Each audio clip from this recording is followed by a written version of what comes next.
नमस्कार मेरे प्यारे साथियों, एक बार फिर से जीडीए के लाइव क्लासेस में हार्दिक स्वागत और अभिनंदन। दोस्तों, केमिस्ट्री अपनी चल रही है और इसका आगे वाला पार्ट आज हम ले रहे हैं। आगे सभी नहीं आए? रख हौसला वो मंजर भी आएगा, प्यासे के पास चलकर खुद समुद्र आएगा। रख हौसला वो मंजर भी आएगा, प्यासे के पास चलकर खुद समुद्र आएगा। यूं थक कर नहीं बैठ ऐ मेरे बंदे, मंजिल भी मिलेगी और मिलने का आनंद भी आएगा। तो आपका रिजल्ट आ गया आर्मी का और आपने देख भी लिया और आनंद भी ले लिया है जी। आगे अब चलते हैं। केमिस्ट्री में हम पढ़ रहे थे संयोजकता, ये वाला टॉपिक चल रहा है अभी, वैलेंसी। वैलेंसी हम पढ़ने वाले थे, लेकिन समय के अभाव के कारण ये टॉपिक छूटा और आज इसको हम ले रहे हैं। नींद है क्या? अभी उठे नहीं आते तो? कहाँ गए सारे? सो रहे हैं। अच्छा, आपने यहां तक देखा कि 1 से 20 तक के जो एलिमेंट थे वो आपको शायद याद थे। याद है क्या? वैलेंसी किसको कहते हैं? किसी परमाणु के बाहरी कोश में उपस्थित इलेक्ट्रॉन। ये Kl और M तथा N होते हैं कि नहीं होते? Kl, M और N, ये Kl, M और N। अब किसी भी कोश के बाहरी कोश में उपस्थित इलेक्ट्रॉन जो होंगे उसको हम बोलेंगे संयोजकता। क्या बोलेंगे? संयोजकता। किसी परमाणु के बाह्यतम कक्षक में उपस्थित इलेक्ट्रॉन की संख्या संयोजकता कहलाती है। और ये आपके आरपीएफ के पेपर में पूछा गया प्रश्न है। आरपीएफ के पेपर में पूछा गया प्रश्न है। अब वैलेंसी निकालते कैसे?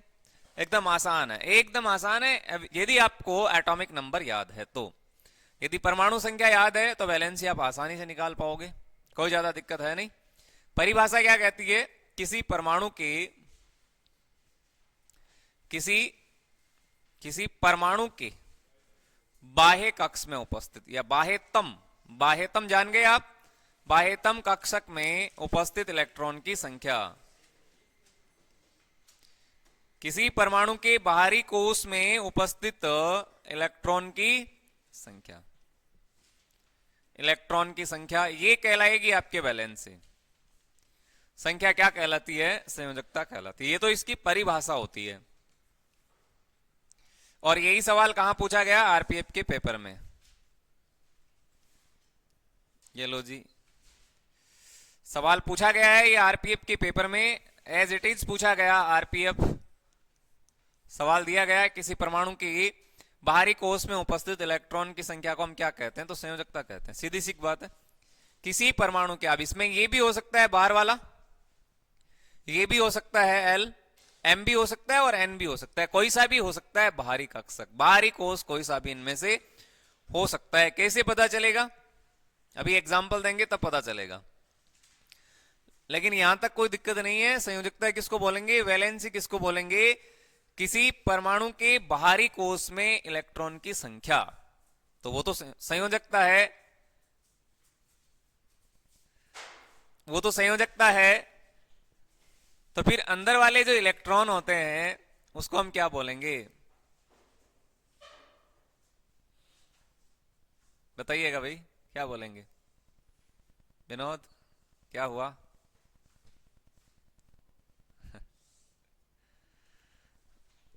बड़ा दुख हुआ जब सुना। विनोद और क्या हरि था क्या? हरि है? है? हरि नारायण। क्यों नहीं हुआ? उसका रीजन क्या पता है क्या आपको?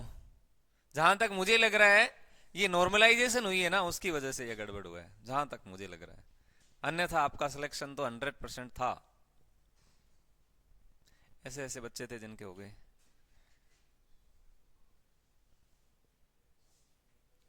नॉर्मलाइजेशन की वजह से शायद 1-2 नंबर ऊपर नीचे रह गए होंगे, इसी कारण नहीं हुआ। बाकी ये तो होना चाहिए था, 100% श्योर होना चाहिए था। चलो कोई नहीं, किसी परमाणु के बाहरी कक्षा में उपस्थित इलेक्ट्रॉन की संख्या को क्या कहते हैं? संयोजकता कहते हैं। ध्यान रखना है, संयोजकता है ये, संयोजकता कहलाती है। अब यदि यहां से कोई प्रश्न बना तो फिर गलत नहीं जाना चाहिए। कोई सा भी आप एलिमेंट ले सकते हैं, 1 से 20 तक आप सबको याद है, 1 to 20 ये तो आने चाहिए। 1 से 20 तक एलिमेंट तो आपको आने चाहिए, ऊपर भी आ सकते 30 तक, लेकिन 1 से 20 तक तो आने ही चाहिए। वैलेंसी कोई से भी एलिमेंट्स की आपसे पूछी जाए तो फिर क्या करोगे? किसी परमाणु के बाहरी कोष में। जैसे हम एक उदाहरण लेते हैं, सोडियम ले लो, सोडियम।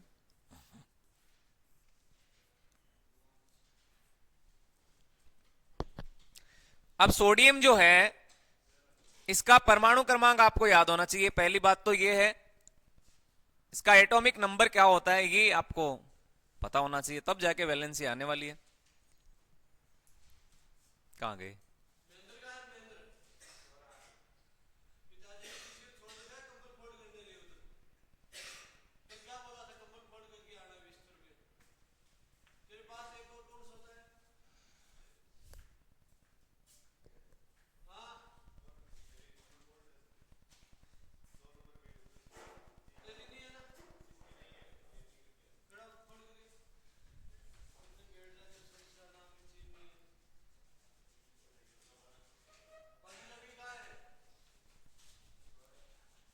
बाकी सो रहे हैं, रात नाच के प्रोग्राम में थे।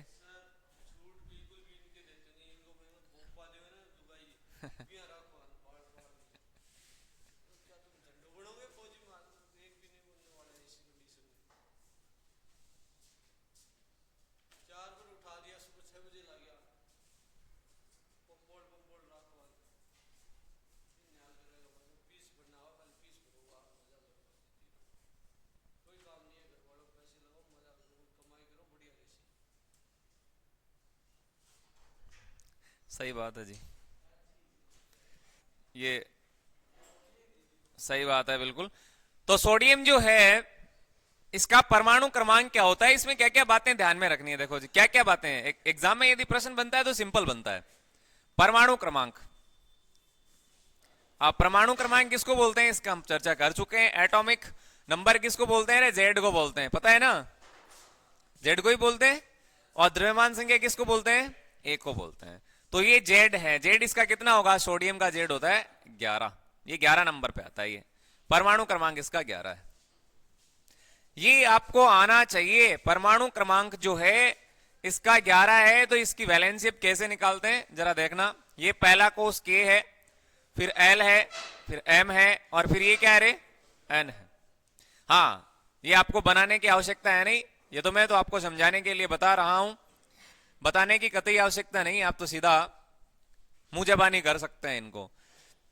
अब पहला कोष होता है के। अब इलेक्ट्रॉन भरेंगे, कैसे भरेंगे? इलेक्ट्रॉन भरने का क्रम होता है। सवाल आपसे पूछा जाए कि इलेक्ट्रॉन कैसे भरते हैं, तो इलेक्ट्रॉन की अधिकतम संख्या के लिए क्या करेंगे? इलेक्ट्रॉन की अधिकतम संख्या के लिए क्या करने वाले हैं भाई? तैयारी ऐसी कर लो कि कोई सा भी प्रश्न आए एग्जाम में तो फिर जाना नहीं चाहिए बाहर। इलेक्ट्रॉन की अधिकतम संख्या ज्ञात करने के लिए हम कौन सा फॉर्मूला काम में लेते हैं? तो 2n स्क्वायर लेते हैं। कौन सा? 2n square. ये अभी आपको हार्ड लग रहे हैं नहीं इतने। 2n square. अब इसका मतलब क्या है जी? इसका मतलब यह है n का मान यही है 1 2 3 और 4, ठीक है। n का मान कितना होता है? 1 2 3 और 4, क्योंकि हम यही ले रहे हैं ना, कोस तो 4 ही है। तो लो भैया 2 मल्टीपल 1 करेंगे तो 1 का स्क्वायर भी है ना इस फॉर्मूले में, देखो 2 आ गया। फिर n का मान 1 है तो 1 लिख दिया, स्क्वायर है तो स्क्वायर लिख दिया जी। बोलो, अब ये ऐसे ही याद हो जाएंगे। अब 2 गुणा फिर 2 का स्क्वायर लेंगे, फिर क्या लेंगे? 2 गुणा 3 का स्क्वायर लेंगे, फिर 2 गुणा 4 का स्क्वायर लेंगे। अब ये याद करने की इतनी आवश्यकता है नहीं, या सीधा आप याद कर लें। इसका क्या बनने वाला है? 2। इसका क्या बनेगा? 8। इसका क्या बनने वाला है? 18। इसका क्या बनेगा? ये इलेक्ट्रॉन भरने का क्रम है। यानी जो पहला कोष है इसमें आप अधिकतम 2 इलेक्ट्रॉन भरोगे, 2 इलेक्ट्रॉन, इससे ज्यादा नहीं भरने। अब कोई ऐसा नहीं है कि इसमें 3 इलेक्ट्रॉन भरते जा रहा है, ऐसा नहीं होगा। 2 से ज्यादा नहीं भरना है। ठीक है, ये दूसरे वाला जो कोष है इसमें 8 से ज्यादा इलेक्ट्रॉन नहीं भरना है, 8 से अधिकतम नहीं होने चाहिए, 8 से कम हो सकते हैं लेकिन 8 से ज्यादा नहीं भरना है, और इन दोनों का काम अपने पास नहीं रहेगा। तो आपको क्या ध्यान में रखना है, पहला जो कोष है इसमें अधिकतम आप 2 इलेक्ट्रॉन भरना है, 2 भर दिए मैंने। दूसरा जो कोष है इसमें अधिकतम 8 इलेक्ट्रॉन भरना है, इससे ज्यादा नहीं भरने, तो यहां 8 भर दो, 1 2 3 4, ये 5 6 7 और 8। तो पहले कोष में कितने भरे, के में 2, एल में कितने भरे 8, और अब क्या आएगा एम, फिर क्या आएगा एन। अब 2 और 8 कितने हो गए 10। हम किसकी वैलेंसी निकाल रहे हैं, सोडियम की। पीछे क्या बचा 1। कुछ पता चला, नहीं चला, कोई बात नहीं है। अभी देखना ऐसे याद होंगे जैसे कोई सवाल लिखा और याद हो गया। 1 या 2 फिर 3 4 7 और 8। अब ये सारी की सारी संयोजकता है। संयोजकता की परिभाषा क्या कहती है, किसी परमाणु के बाहरी कोष में उपस्थित इलेक्ट्रॉन की संख्या। अब यदि किसी परमाणु के बाहरी कोष में ये इलेक्ट्रॉन उपस्थित है, चाहे 1 2 3 इसमें से कोई सा भी इलेक्ट्रॉन उपस्थित है, तो उसकी संयोजकता किस प्रकार से होती है वो आपको आता है। यदि 1 है तो फिर उसकी 1 ही होगी। 2 वाले की कितनी होती है 2, 3 वाले की कितनी होती है जी 3, 4 वाले की कितनी होती है 4। नहीं कौन, ऐसा नहीं होगा, उल्टा चलना है इधर से। 8 वाले की कितनी होती है 0, 7 की, 6 की कितनी होती है 2, और 5 की कितनी होती है जी 3। इस इंडेक्स को आप माइंड में रखना, वैलेंसी का प्रश्न कोई गलत नहीं होगा। बताओ सोडियम की संयोजकता कितनी है। अब नाम पुकारा सोडियम, संयोजकता आपको पता चल गई। अब ये क्यों बनाएंगे, अरे सोडियम की संयोजकता पूछी है ना, किसकी पूछी है सोडियम की। देखो सोडियम की पूछी है। अब सोडियम कितने नंबर पे आता है जी 11 पे आता है। ठीक है, अब इलेक्ट्रॉन कैसे भरते हैं, पहले कोष में कितने इलेक्ट्रॉन भरते हैं 2, पहले में 2 भरते हैं ना, दूसरे में कितने भरते हैं 8, 2 और 8 कितने हुए 10, कितने नंबर की है 11, पीछे क्या बचा 1। क्या लिखा, किसी परमाणु के बाहरी कोष में, तो सबसे बाहरी कोष तो यही हुआ। तो बाहरी कोष में यदि इलेक्ट्रॉन की संख्या है उसको हम क्या कहेंगे, संयोजकता कहेंगे। अब बताओ इसके बाहरी कोष में कितने इलेक्ट्रॉन है 1। अब यहां देखो एक की संयोजकता क्या होगी 1, यानी सोडियम की जो संयोजकता होती है वो कितनी होती है 1 होती है। सोडियम की संयोजकता कितनी होती है 1। कोई बात नहीं है, समझ में नहीं आया तो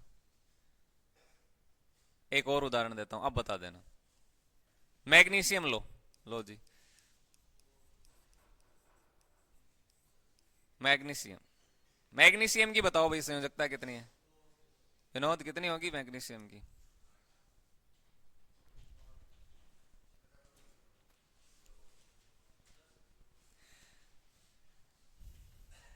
हरी कहाँ है, वो भी आ रहा है क्या, क्या करें बताओ, इनका कोई इलाज है नहीं। मैग्नीशियम की संयोजकता कितनी होगी। अब मैग्नीशियम कितने नंबर पे आता है ये आपको पता होना चाहिए, 12 पे है ना 12। अब ये बनाने की आवश्यकता है नहीं, माइंड में रखो कि पहला जो कोष है उसमें 2 इलेक्ट्रॉन भरने, ठीक है, उसके बाद में एल आएगा ना, के एल एम और एम, ये तो पता ही है आपको।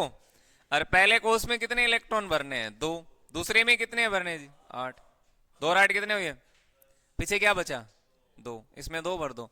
अब जरा मुझे ये बताओ कि इसका बाहरी कोष कौन सा हुआ, ये लास्ट में तो इसमें ही इलेक्ट्रॉन है, ये रहा।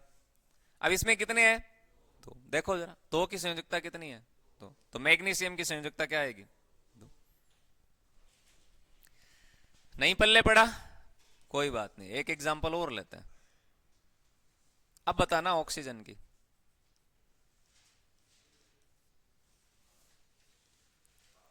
ऑक्सीजन की संयोजकता क्या है। ये इतने आसान है सवाल, ऑक्सीजन की संयोजकता क्या होगी बताओ। ऑक्सीजन की एटॉमिक नंबर क्या है? ऑक्सीजन का परमाणु क्रमांक कितना है? गौरव कितने हैं? गौरव गौरव, ये तेरे गांव का है ना? ऑक्सीजन की संयोजकता कितनी है? ऑक्सीजन की संयोजकता, ऑक्सीजन कितने नंबर पे आता है? अरे एक पर हाइड्रोजन है, फिर हीलियम है, फिर लिथियम है, फिर बेरिलियम है, फिर बोरॉन है, फिर कार्बन है, फिर नाइट्रोजन है, फिर ऑक्सीजन है। इसीलिए मैंने ये पहले आपको लिखवाए हैं ताकि आपके दिमाग में हो। अब बताओ ये कितने नंबर पे है? 8। कितने नंबर पे है? 8। अब ये आना जरूरी है। अब वहां कोई नहीं बताने वाला ये 8 पे, एक 7 पे यदि आ गया तो। 8 नंबर पे है ना? तो पहला कोष के होता है और दूसरा क्या होता है? एल। तीसरा क्या होता है? एम। चौथा क्या होता है? एन होता है। बताओ इसमें कितने इलेक्ट्रॉन भरूं? 2। अब इसमें कितने भरूं? 8। आधों के दिमाग में अभी 8 ही घूम रहा है। मैंने बोला था कि 8 से ज्यादा नहीं भरने, 8 से कम भर सकते हैं। अब यदि मैं यहां 8 इलेक्ट्रॉन भर देता हूं तो 2 और 8 तो 10 हो गए, जबकि ये खुद ही 8 नंबर पे है। अब कितने रखूं बताओ? 6। यहां क्या आने वाले हैं? 6। 2 और 8 2 और 6 कितने हो गए? हुए कि नहीं हुए? अब इसका बाहरी कोष कौन सा है? इसमें तो है ही नहीं इलेक्ट्रॉन। इसका बाहरी कोष ये बना क्योंकि इसमें ही है इलेक्ट्रॉन। और कितने हैं? 6। अब 6 की वैलेंसी चेक करो जरा। 6 की वैलेंसी क्या है? अब आपसे पूछा जाए कि ऑक्सीजन की संयोजकता कितनी है तो कितनी आएगी? 2 आएगी। या दिक्कत आई अभी? अभी भी दिक्कत है? ये दिक्कत ऐसे ही रहेगी क्या? एक सवाल और ले लेते हैं। लो ये क्वेश्चन है, बताओ। आप बताना, अब बताना। कैल्शियम, सवाल लेता हूं मैं। कैल्शियम का सही इलेक्ट्रॉनिक विन्यास क्या है? सही इलेक्ट्रॉनिक, मैं ऑप्शन दूंगा। सही इलेक्ट्रॉनिक विन्यास क्या है? आरपीएफ के पेपर में प्रश्न पूछा गया था भाई, ये बड़ा टॉपिक है, यहां से कोई सा भी सवाल आ सकता है। आपसे सिंबल पूछे जा सकते हैं, प्रतीक चिन्ह पूछे जा सकते हैं, आपसे इलेक्ट्रॉनिक विन्यास पूछा जा सकता है, आपसे संयोजकता पूछी जा सकती है, कुछ भी आ सकता है।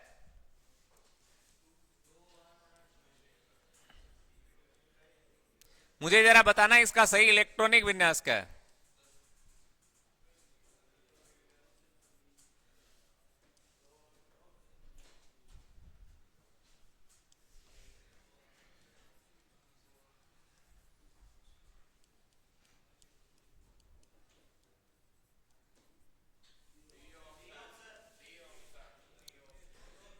ये प्रश्न होते हैं। अब कैल्शियम का सही इलेक्ट्रॉनिक विन्यास पूछा है। अब आधों को तो ये सवाल देखते ही लगा कि ये क्या आ गया। अब क्या आ गया? लेकिन ये सबसे सरल प्रश्न होते हैं। कैल्शियम का पूछा गया है इलेक्ट्रॉनिक विन्यास। अब जिसको नहीं आता जोड़ लेना, बस जिसको नहीं आता जोड़ लेना, जिसको नहीं आता जोड़ लेना। जोड़ो, देखो 2 8 8 और 1 कितने हुए रे? 19। पहली बात तो ये नहीं है। अब ये खुद कितने नंबर पे आता है? 20 पे। तो ये तो होगा नहीं। होगा क्या बताओ? चलो इसका चेक करो। 2 और 8 10, 10 और 8 18, 18 और 3 21। ये लो भैया, ये भी कैंसिल। गया? जोड़ तो आती है बोलो। ये बताओ, 2 और 8 10 और 8 18। अब 18 और 0 ये भी नहीं है। क्या बचा? जिसको नहीं आता है वो भी सही कर देगा, जिसको नहीं आता है वो भी सही कर देगा, यदि इसको याद है कैल्शियम का सही इलेक्ट्रॉनिक विन्यास क्या। समझ में आया? ठीक है, एक और लेता हूं सवाल।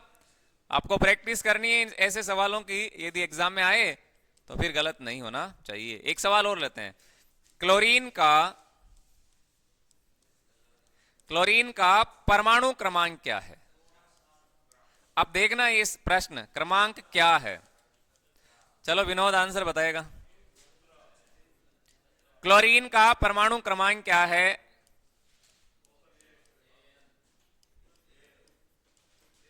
अब बताओ भाई क्या आंसर होगा। ऐसे आंसर तो ऐसे जैसे हवा में उड़ते हैं ना वैसे आना चाहिए। जैसे ही नाम आया आंसर आया। क्लोरीन का परमाणु क्रमांक क्या है, इसका मतलब जेड पूछा गया है। अरे ये कितने नंबर पे आता है बस ये बताना है। कितने पे आता है? 17 पे। हो गई कहानी खत्म। कोई दिक्कत है क्या बताओ? है दिक्कत उनकी ही है जिन्होंने क्लासें ली नहीं। एक और देखते हैं।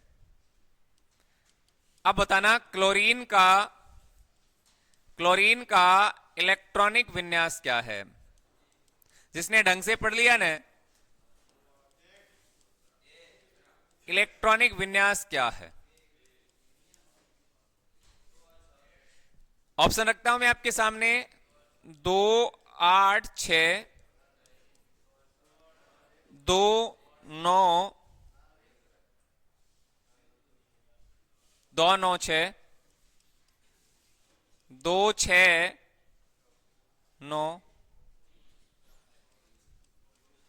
2 8 7। बताओ भाई इसका सही इलेक्ट्रॉनिक विन्यास क्या है क्लोरीन का। अब तो पता है या अभी भी नहीं है? कर दो रे फटाफट। अजय अजय कहां खो गया? अजय कहां खो गया है?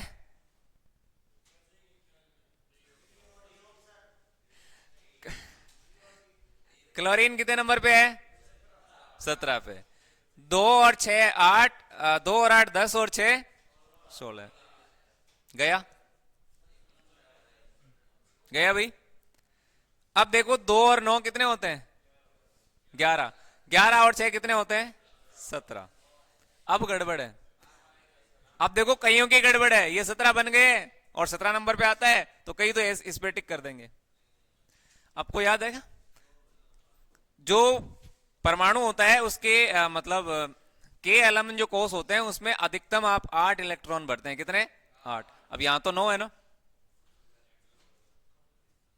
कहां कम आ सकते हैं, ज्यादा नहीं। तो 8 से ये ज्यादा आ गया 9 तो होगा क्या बताओ? नहीं है। अब यहां भी तो 9 दिख रहा है आपको तो ये भी नहीं है। कौन सा बच रहा है? 2 और 8 10, 10 और 7 17। अच्छा कोई मुझे ये आंसर देगा कि ये जो क्लोरीन है इसकी संयोजकता कितनी है? अरे इसकी संयोजकता कितनी है? संयोजकता के लिए क्या था? ये रहा देखो अभी बताया आपको। कहां गया रे? ये लो जी लास्ट में कितने आए? 7। 7 की संयोजकता क्या है? 1। बोलो समस्या अभी है तो बता दो अन्यथा हम आगे चलते हैं। बैराजी कहाँ है? आज बैराजी नहीं आए क्या? बैराजी कौन नहीं आया? एक अंतिम क्वेश्चन लेके नया टॉपिक स्टार्ट करने वाले हैं। एक अंतिम सवाल लेता हूं। एक और सवाल लेते हैं। बताना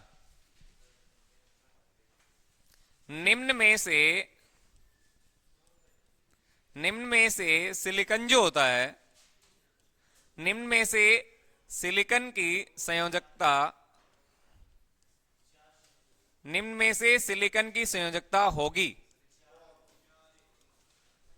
ऑप्शन ए आपके सामने है 2, ऑप्शन बी में आपके सामने है 3, ऑप्शन सी में आपके सामने है 4 और ऑप्शन डी में आपके सामने 5।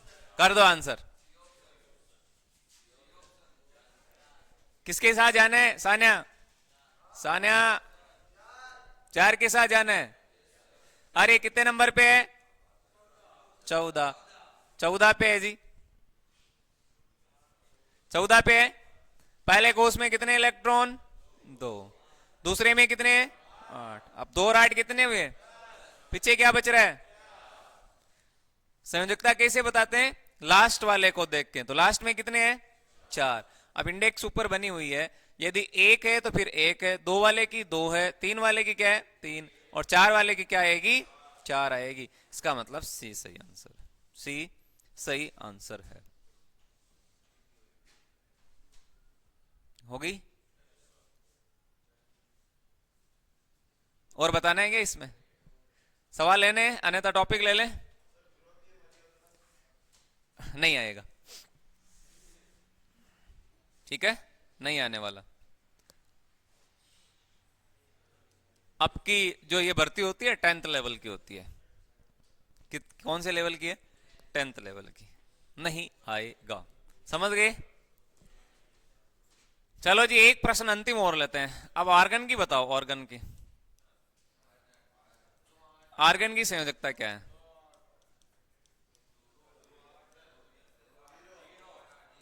आर्गन की संयोजकता क्या है? अब देखो, कईयों का आंसर सही आया है, कईयों का मतलब लगभग का। सबसे पहले वही बात, कितने नंबर पे आएगा? 18। सही है। पहले कोर्स में, दूसरे में, तीसरे में, और 8 की वैलेंसी 0। जी बिल्कुल सही, इसकी संयोजकता जो आएगी वो 0। अब यदि आप में से इस प्रश्न का सही आंसर दे दिया तो मैं समझूंगा कि इस टॉपिक में से आपकी कोई दिक्कत नहीं है। एक सवाल अंतिम, इसका यदि सही आंसर आता है तो फिर कोई दिक्कत नहीं होने वाली। एक सवाल और लेता हूं। हीलियम, हीलियम की संयोजकता क्या है?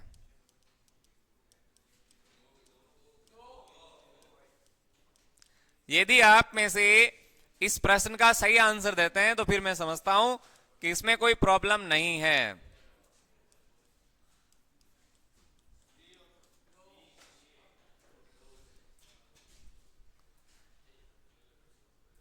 विनोद, क्या आंसर होगा इसका? पवन, विनोद, मैंने कहा ना, यदि इस प्रश्न का आंसर यदि आपका सही आता है तो समझ लेना कि ये आपके टॉपिक दिक्कत वाला नहीं है। क्या आएगी बताओ? अच्छा, आप में से दो के साथ कौन कौन जा रहे हैं बताना जरा। दो के साथ कौन कौन जा रहे हैं? दो दो दो में बहुत सारे, काफी बच्चे हैं, ठीक है जी, ओके। अच्छा, आप में से कोई ऐसे हैं जो एक के साथ जा रहे हैं? एक के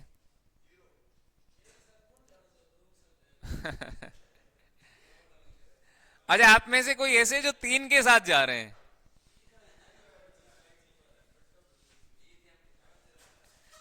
अच्छा, कोई ऐसे भी है कि जो 0 के साथ में जा रहा है? कोई भी नहीं है? कोई भी नहीं है क्या? लेकिन ध्यान दे, इस प्रश्न का आंसर जो है वो ए ही है।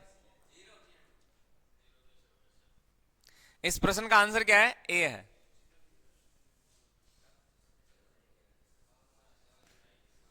हाँ विनोद, इस प्रश्न का आंसर जो है ये ए है।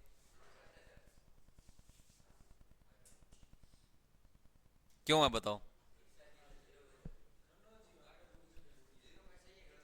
नहीं, 0 बिल्कुल सही है ना, 0 ये आंसर सही होगा, सही ए विल बी राइट आंसर, यही रहने वाला आपका 0। कारण क्या है जी? कारण क्या है? कारण ये है हीना नीना, हीना नीना और करीना। याद आया क्या कि एक्सरे क्या है? रंगीन है। पढ़ा ना आपने?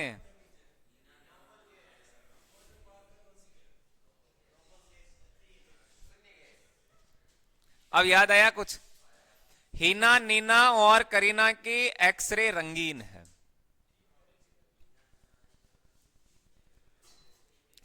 ये हम पढ़ेंगे जब पेरियोडिक टेबल आपको पढ़ाएंगे ना, आवर्त सारणी, तब ये बड़े इंटरेस्टिंग आने वाले फैक्ट है। तो हीना नीना और करीना के एक्सरे क्या है? रंगीन है। अब इसका मतलब क्या है? मतलब ये है कि ये हीलियम है। क्या है? हीलियम। मतलब इसका ये है कि ये नियोन है। इसका मतलब क्या है? ये आर्गन है। इसका मतलब क्या है? क्रिप्टॉन है। इसका मतलब क्या है जी? जीनोन है। और इसका मतलब क्या है? रेडोन। कहीं धंधो कोहली पवन है। कहां पे? अच्छा, पोल्ट्री कल्चर। करो करो, आप करो। Helium, neon, argon, krypton, xenon और रेडोन जी। बड़ा धमाका करो।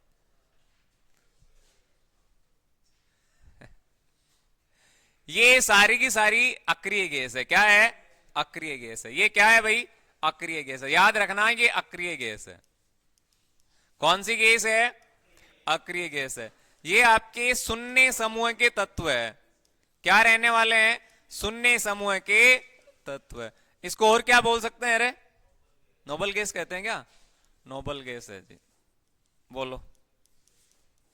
अब यदि एग्जाम में कोई प्रश्न पूछा कि कौन सी अक्रिय गैस होती है, तो याद कर लेना यही है, अक्रिय गैस है। आपसे पूछे कि इनमें से शून्य समूह का तत्व कौन सा है, तो यही है।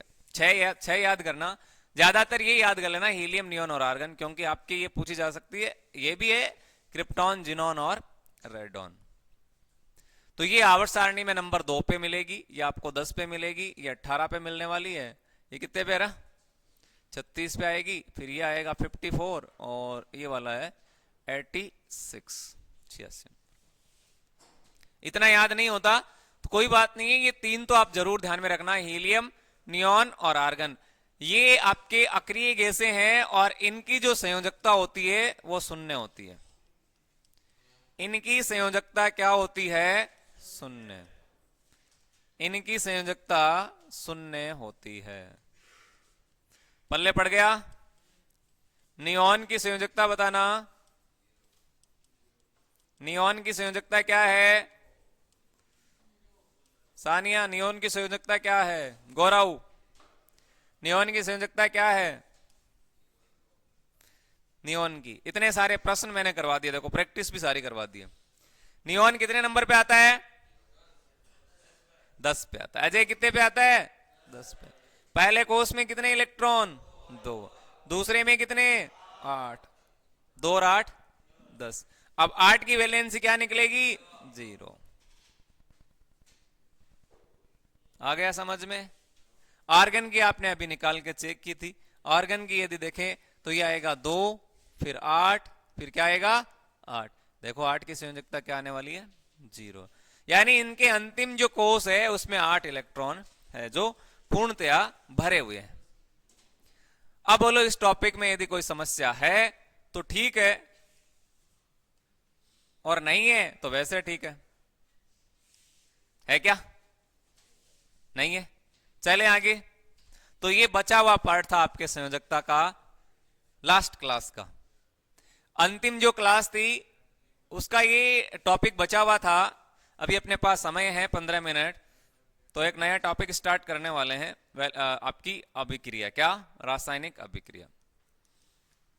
अब कुछ बचे हुए नहीं है, ज्यादा है नहीं, 5 दिन का समय और लगेगा रासायनिक अभिक्रिया, और आपका सिलेबस समाप्त। 5-6 क्लासें और लगेगी, केमिस्ट्री को आप समाप्त कर देंगे। बायोलॉजी आप पढ़ चुके हैं पूरी की पूरी, फिजिक्स भी आपने पढ़ लिया, और ये केमिस्ट्री का अंतिम दौर चल रहा है। ज्यादा से ज्यादा आप इनको घोटें और एग्जाम में जी। लो, रासायनिक अभिक्रिया क्या होती है ये सबको पता है। अब आर्मी में यहां से सवाल क्या बनते हैं, सबको दिमाग में ये आना चाहिए कि प्रश्न बनते क्या है टॉपिक से। पहला तो यही होना चाहिए, जैसे पिछले आपके ओम के नियम से बहुत सारे प्रश्न पूछे। ओम के नियम से आपने पढ़ा था फिजिक्स में, ओम का नियम। और मुझे जहां तक मुझे पता है आप सबको आता भी होगा, या है ऐसे जिनको नहीं पता। रासायनिक अभिक्रिया क्या है? अच्छा, यहां से क्या सवाल पूछे जा सकते हैं एग्जाम में? एक तो आपसे पूछा जाएगा कौन सी अभिक्रिया, सीधा साफ प्रश्न। नाम पूछा जाएगा कि ये कौन सी अभिक्रिया है। अच्छा, इसमें कौन कौन सी अभिक्रिया आपको पढ़नी है वो भी आप नोट कर लें। अरे वाह! संयोजन पढ़नी है क्या? जी पढ़नी है। वियोजन पढ़नी है क्या? बिल्कुल पढ़नी है। ये आज का टॉपिक है, वो तो पीछे का बकाया था। वियोजन। विस्थापन पढ़नी है क्या? जी पढ़नी है। द्विविस्थापन पढ़नी है क्या? बिल्कुल पढ़नी है। और एक अति इंपॉर्टेंट होती है, वो है रेडॉक्स। क्या होती है? रेडॉक्स। और एग्जाम में लगभग यहीं से प्रश्न पूछते हैं, लगभग। आपके सवाल आएगा कौन दी गई अभिक्रिया में किस पदार्थ का ऑक्सीकरण हो रहा है, किस पदार्थ का अपचयन हो रहा है। ये बहुत बार एग्जाम में देखने को मिलता है प्रश्न। तो रासायनिक अभिक्रिया ये हम आज पढ़ने वाले हैं। इसकी बेसिक बारीकियां जाने, क्या होती है रासायनिक अभिक्रिया, क्या इसमें होने वाले हैं। अरे ये आपको दिख रहा है कि क्या है, ये क्या है जी, कार्बन में श्रृंखला बनाने की क्षमता सबसे ज्यादा होती है। क्या बनेगा, ये क्या बनने वाला है, CO2। अब ये वही CO2 है जो आपके पेपर में लगभग 4 से 5 बार प्रश्न बना लिए गए यहां से। तो ये एक अभिक्रिया बन गई, क्या बन गई, अभिक्रिया। कार्बन प्लस ऑक्सीजन के संयोजन से, के योग से संयोजन अभिक्रिया बनेगी। ठीक है भैया। कार्बन और ऑक्सीजन जब मिलते हैं तो क्या बनता है, कार्बन डाइऑक्साइड। तो पहले तो आप 4 से लेकर 5 सवाल नोट कर लें, फिर आगे बढ़ते हैं। कार्बन डाइऑक्साइड लिख लो और इनको हमेशा के लिए माइंड में फिट कर लेना। जो प्रीवियस क्वेश्चन है आर्मी के, वहां ये सवाल पूछे गए हैं। ध्यान देना, CO2 क्या है, CO2 क्या होती है, हरित गृह गैस है। क्या है, हरित गृह गैस, हरित गृह गैस है। अरे CO2 क्या है, हरित गृह गैस है। हमेशा के लिए माइंड में फिट कर लेना। ये वाले प्रश्न हैं, बहुत इंपॉर्टेंट है, एग्जाम में पूछा गया। अकेली हरित गृह गैस ऐसी है जो आपके 60% भाग बना लेती है। कितना, 60। यदि आपसे पूछा जाए कि ठोस CO2 क्या कहलाएगी रे, तो आप सबको पता है ठोस CO2 को हम शुष्क बर्फ कहते हैं, ड्राई आइस कहते हैं इसको। क्या कहते हैं, ड्राई आइस। अब ये वाला क्वेश्चन भी पूछा गया आपके आर्मी के पेपर में, और ये वाला सवाल भी आर्मी के पेपर में पूछा गया, पूछे गए हैं सारे के सारे। अच्छा, एक ध्यान में रखना, CO2 जो होता है, CO2 का उपयोग है वो अग्निशामक यंत्र में किया जाता है। कहां, अग्निशामक, अग्निशामक यंत्र में इसका प्रयोग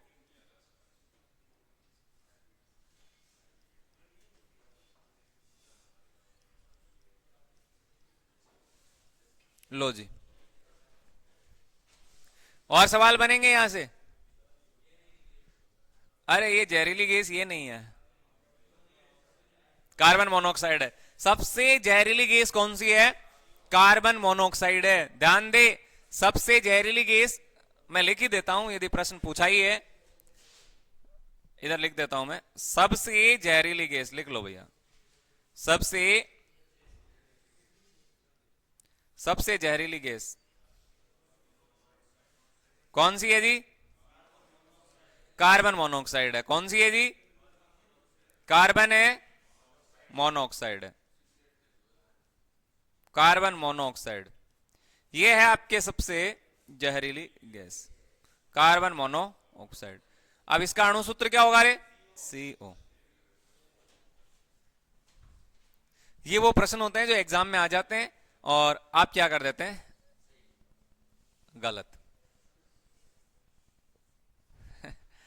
और ये तीनों के तीनों प्रश्न पहले आपके आर्मी अग्निवीर के पेपर में पूछे गए हैं।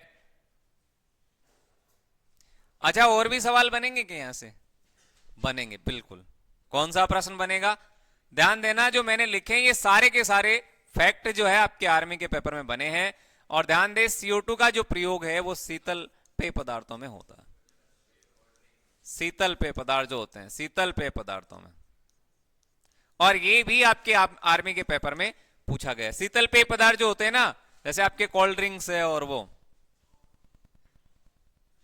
हाँ, उनमें इसका प्रयोग करते हैं।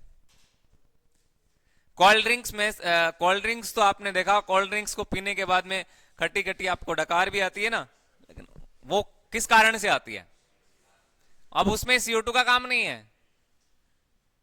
उसमें तो एसिड का काम है। अच्छा, आप कोल्ड ड्रिंक्स को जब खोलते हैं ना, उसमें से गैस बाहर नहीं निकलती, देखा है? नहीं देखा? तो वो आपके फॉस्फोरिक एसिड के कारण होती है। किसके कारण? फॉस्फोरिक अम्ल के कारण।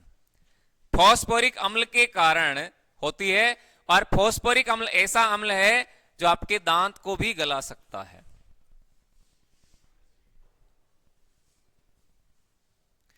फॉस्फोरिक अम्ल ऐसा है जो दांतों को गलाने में समर्थ है।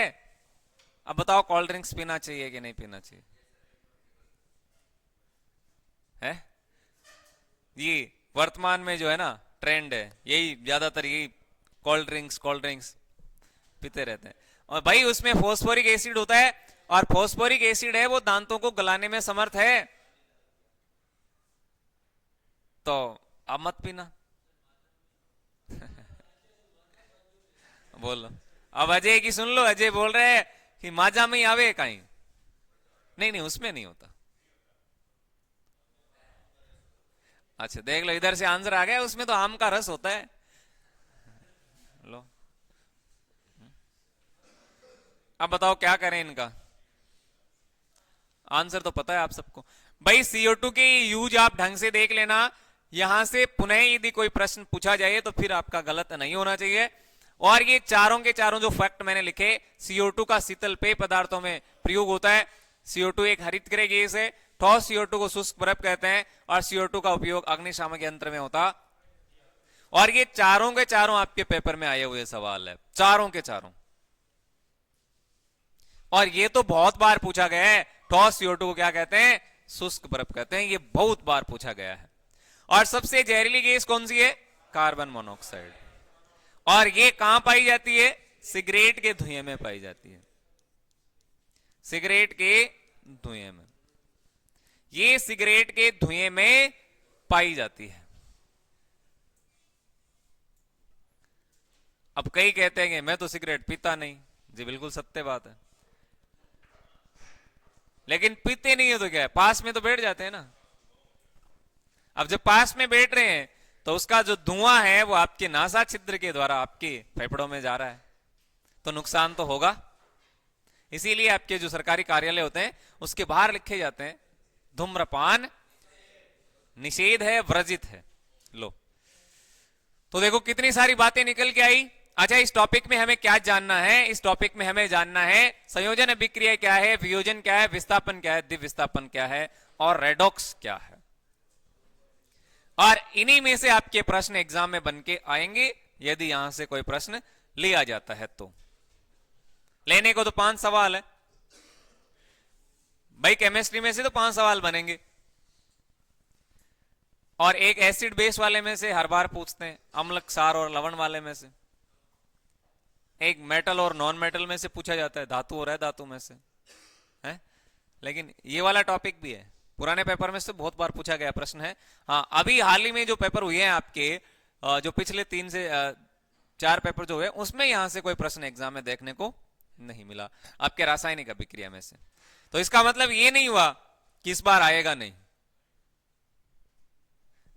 तो केमिस्ट्री में से तो 5 सवाल बनाने कहीं से भी बनेंगे, फिजिक्स में भी तो 5 सवाल बनाने हैं, और 5 सवाल आपके बायोलॉजी में से बनने वाले हैं। ठीक है, एक संयोजन अभिक्रिया को हम पढ़ के क्लास को देते हैं विराम। लो जी, संयोजन अभिक्रिया क्या है? पहला हेडिंग लगाओ आप, संयोजन अभिक्रिया। ये एक ही पढ़ेंगे आज, है ना। संयोजन अभिक्रिया क्या होती है, एडिशन रिएक्शन क्या है, संयोजन अभिक्रिया क्या होती है बताओ। अब संयोजन है ना, अब संयोजन का मतलब तो जोड़ होता है। संयोजन का मतलब क्या होता है? योग होता है, जुड़ना होता है। जहां कोई जुड़ रहा है, अब कोई का मतलब क्या? कोई भी एलिमेंट आपको दिख रहा है कि जुड़ रहा है इसमें, तो संयोजन अभिक्रिया है। और कोई भी एलिमेंट यदि टूट रहा है, कोई यौगिक टूट रहा है, तो वियोजन है। ठीक है, तो याद रखना, एक तो अभिकारक क्या याद रखोगे? अभिकारक। और एक क्या याद रखोगे? उत्पाद। अब अभिकारक क्या है? अभिकारक क्या है? देखो C+O2 जो मैंने लिखा और इसमें CO2 बना, आ गया समझ में? C+O2 क्या है? अरे C+O2 क्या है? अभिकारक। CO2 क्या है? उत्पाद। अब जब ये जुड़े तो क्या बना? Carbon dioxide. कार्बन डाइऑक्साइड क्या है? उत्पाद है। ये क्या है? अभिकारक। बन गई परिभाषा। जब दो या दो से अधिक अभिकारक जुड़कर एक एकल उत्पाद बनाते हैं उसको क्या बोलेंगे? संयोजन बोलेंगे। अब कहां रटने की आवश्यकता है? देखो आंसर करो। सीधा सा है कि प्लस आ रहा है इधर, इधर प्लस नहीं आ रहा, संयोजन अभिक्रिया। सीधा सा मतलब है प्लस आ रहा है इधर, यहां प्लस नहीं आ रहा, संयोजन अभिक्रिया। कितना आसान है। यहां दोनों अभिकारक जुड़ रहे हैं, जुड़ के एक ही प्रोडक्ट बना रहे हैं, संयोजन अभिक्रिया है। परिभाषा लिखवाऊं क्या? लिखवा देता हूं, चलो परिभाषा लिखवा देता हूं। लिख लो परिभाषा। वह अभिक्रिया जिसमें दो या दो से ज्यादा, दो या दो से अधिक, दो या दो से अधिक अभिकारक मिलकर क्या बनाएंगे? एकल उत्पाद बनाते हैं। क्या बनाते हैं जी? एकल उत्पाद बनाते हैं। अब इनको रटने की आवश्यकता नहीं है। यदि आप रटने लगे तो ये जिंदगी में समझ में आने वाली नहीं। रटना है ही नहीं। आप तो चेक करना कि संयोजन अभिक्रिया है तो संयोजन का मतलब होता है जोड़, संयोजन का मतलब होता है योग। अब जिस भी अभिक्रिया में कोई अभिकारक जुड़ रहा है और एक प्रोडक्ट बना रहा है, एकल उत्पाद बना रहा है, तो वो संयोजन है। और जैसे ही आप इसको उल्टा कर देंगे, जैसे ही आप इसका विपरीत कर देंगे, तो वियोजन अभिक्रिया बन जाएगी। कौन सी बन जाएगी? वियोजन। पहचान के लिए मैं एक सवाल देके क्लास को विराम करता हूं। एक सवाल लेता हूं, आप आंसर करना। क्वेश्चन है, निम्न में से संयोजन अभिक्रिया है, संयोजन अभिक्रिया है, संयोजन अभिक्रिया कौन सी है? लो option A H2 plus O2 H2O, B H2O H2 plus O2, C CaCO3 CaO plus CO2 और ऑल ऑफ दीज।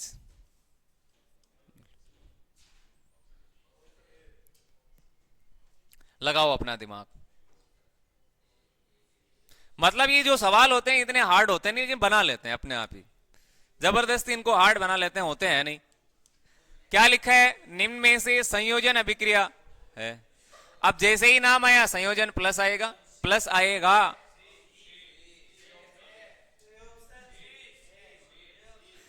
अब इनके भी समझ में नहीं आता, इनके भी समझ में आने लग गया जी।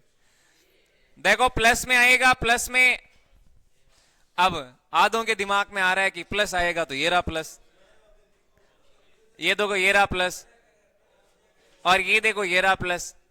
कईयों के दिमाग में आया है प्लस आएगा तो आया प्लस, तो इसमें प्लस तो भाई अभिक्रिया में सब में आएगा, लेकिन ये आएगा कहां? अच्छा ऐसे नहीं पता तो ये ध्यान रखना, ये जो तीर का निशान दिख रहा है ना एरो वाला, इससे पहले आएगा, ये बाईं तरफ आएगा, आगे नहीं आएगा। ठीक है? अरे इस तीर के निशान के आगे प्लस नहीं आएगा, किसमें? संयोजन में। अब देखो ये वाला है, इसमें इसके आगे प्लस आ रखा है तीर के बाद में, और ये वाला देखो इसमें भी ये एरो के निशान है, इसमें भी आगे की आर आ रखा है। अब बताओ सही कौन सी है? अब जिसको नहीं पता वो भी सही कर देगा। ठीक है? यानी हाइड्रोजन और ऑक्सीजन मिलकर क्या बना रहे हैं? जल बना रहे हैं।